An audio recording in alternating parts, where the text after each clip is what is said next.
7 Money Truths You Wish You Knew Earlier. In today's video, we're sharing 7 facts about money that you may not have known. If you have little money but have too many monthly expenses, this video is for you. If you are embarking on a financial journey with clear goals, this video is for you. If you want to learn more about money, this video is for you. If you enjoyed the video you just watched and want to help us continue creating interesting content, we kindly ask you to consider subscribing to our channel and leaving a donation to support us. Thanks to your support, we will be able to continue improving and offering you new insights. You can do it here below, through the appropriate buttons, subscribe, and thanks. If you stumbled upon this video by chance, this video is for you. So don't turn off and get ready to learn facts about money that you wish you knew before. Before we dive in, let's do a quick exercise. At the end of the video, there's a surprise, so click the subscribe button and the notification icon. Let's begin. 1. Spending money makes you money. Wait, what? How can spending make you money? Hold on. Spending money on the right things can make you a lot of money in the future. Spending more can also save you a lot of money in the future. For example, suppose Vanessa decides to buy a $15 bag from China. Then Maria buys an original The North Face backpack for $60. Maria will be able to use this backpack for several years.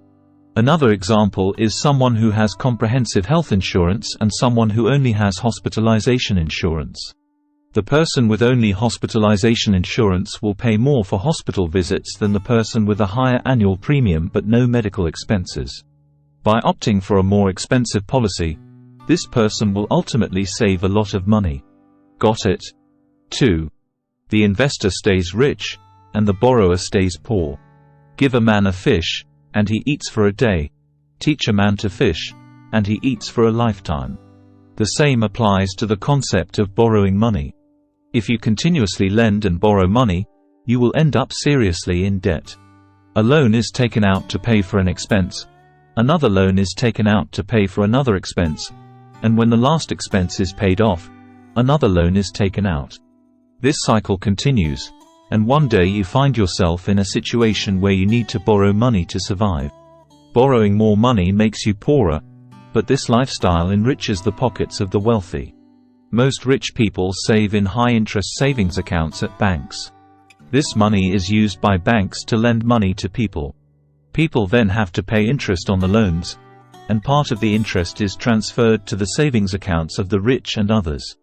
This does not mean that people should never borrow money.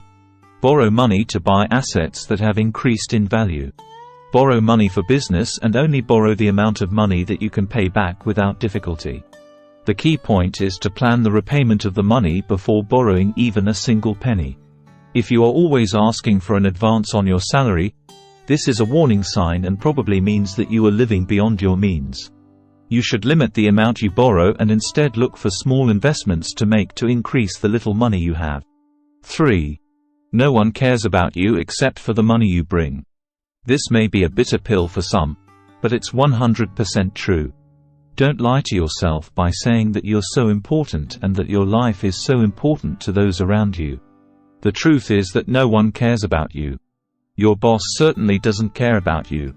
Your employees don't care about you. They only want their salary at the end of the month. Investors who want to fund your business don't care about you. Governments and other politicians don't care about you at all. The only time you're useful is when you vote and pay taxes. It's a sad reality, but there's nothing you can do about it. The only thing they care about is what you can do for them, the value you bring. It could be your money, your time, or your business. It could also be your family and friends who care about you. Don't take it personally. It applies to everyone, including me. And what does all this have to do with money? To make a lot of money, you need to create value in this world. Creating value is the only way to accumulate wealth. Unless, of course, your family is extremely rich and intends to leave you millions of dollars. Most of us have had to work hard and build our own fortune the old-fashioned way. Let's get back to the point.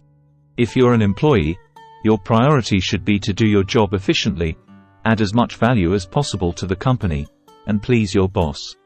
The truth is that most employers don't care if or how good you are. 4. Friends and family won't pay you back. Don't lend money to friends and family. This is a touchy subject. It's really hard to say no to people, and it's something that many people, including myself, still struggle with.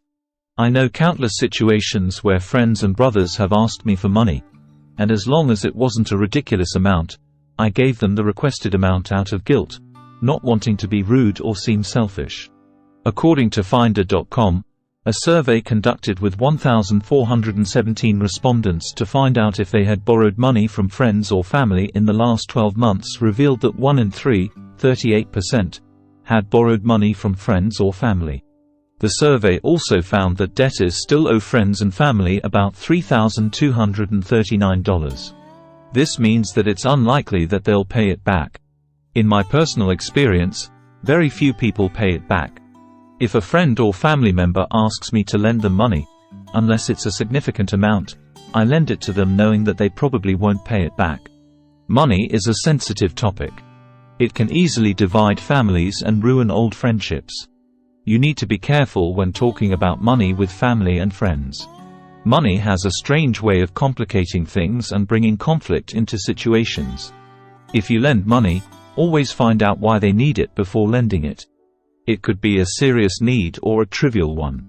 Also, ask yourself if you can afford to lend them money without being paid back and if this will affect your finances. Always think with your head before helping a friend or family member. In 80% of cases, the money will not be paid back, so assess the risk.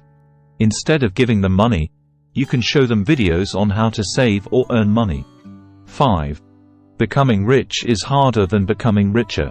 Forbes' list of the richest people in the world is the same every year, right? Partly true. But if you exclude the most common names like Buffett, Bezos, and Gates, you'd be shocked at how often the list changes. At least 70% of the list loses status every year that passes. Many say that it's easier to become rich than to stay rich. There are many ways to become rich. You can start a business, invest wisely, be lucky and win the lottery, or inherit a lot of money. But to stay rich, there are certain things that not everyone has. For example, humility, self-awareness, and good discipline. 6. Time is money. One of the biggest differences between rich and poor people is that rich people don't understand the limited nature and value of time. All money depends on time management. If every decision you make in life is guided by the need to conserve your time and increase value production, at some point in your life, you will become rich. On the other hand, most people never think about time management. A good example is when you see people queuing for hours for a free burger. Many people would trade their lives to be tied to a 9-to-5 job. People wait for hours for Black Friday sales to save hundreds of dollars. I often see people arguing over trivial things on the internet. It's clear that these people don't understand the value of their time and therefore can't make money. Naturally, there are also other reasons. Let's see an example of how using your time wisely can help you. Remember Coachella 2018, when Beyoncé was the star of the show and stunned the world? She had to work 10 hours a day, every day, for 6 months to put on such a good performance. For a single performance, she spent a significant amount of time rehearsing. Despite this, she earned around $60 million. This is an example of using time. 7. The money you have is a direct reflection of the value you provide. This is very clear. Whether it's savings, investments, or earnings, the amount of money you have is a direct reflection of the value you give or don't give to the world. That's why Mark Cuban and Bill Gates are rich. They have created incredible value and built companies that have had a direct impact on the lives of millions of people around the world. Someone who makes sandwiches all day, no matter how good they are, doesn't have a significant impact on the world. We're not taking anyone's work for granted. But if in 10 years you're still working for minimum wage, you haven't understood how value and money work, and you won't be surprised if in the near future you're replaced by a robot. Instead of feeling hurt or angry, think about this equation. Making money equals providing value. So think about how to create value in your life. Leave a comment anyway so that we can perfect our creations. We would be happy with just a like from you. But the most important thing is not to forget to subscribe to the channel so you don't miss the next videos.